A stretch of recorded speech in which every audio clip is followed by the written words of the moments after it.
আচ্ছা কনসে আল্লাহ বড় না মানুষ বড়? ধরো গাদা, তুই কার হাতে কার জোড়া দেশ? কোড়ায় আল্লাহ আর কোড়ায় মানুষ। যেটা কবার কইছে ওইটা কন। আল্লাহ বড় না মানুষ বড়? আল্লাহ তো বড়। আল্লাহ বড়, তাহলে আল্লাহর কথা না হই না মানুষের কথা শুনেন কে? কি কইতাছস? কি আর আল্লাহর কথা মানে না মানুষের কথা মানে? হ্যাঁ, কি আর মানুষের কথা শুনেন তাই না?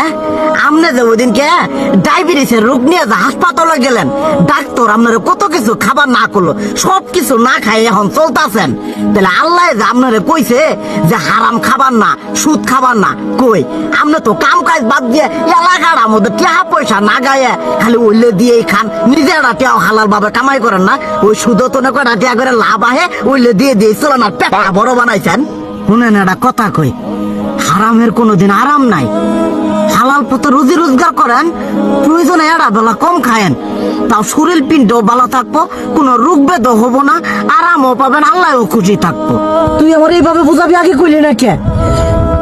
আসলে এই বিষয়টা তো আমি কখনো মাথায় এইভাবে নিইনি যে আমাদের কখনো ডাক্তার নিষেধ করলে ঠিকই আমরা নিষেধ মানি, কিন্তু উপর আল্লাহ যে কত কিছু নিষেধ করে দিয়ে সেটা মানি না। আর এই যে হারাম পথে টিয়া পয়সা কামাই করতেছেন, শরীরের মধ্যে দুনিয়া রোগ বেত হয়েছে, দেখা যাইতেছে যা টিয়া হারাম পথে কামাই করতেছেন তার তো বেশি টিয়া মনে করেন জ্বলে যাইতেছে গা বেশি। আজকের পর থেকে আমি আর এই হারাম সুদ খামো না, আমি হালাল পথে চলবো, হালাল টাকা পয়সা ইনকাম করবো।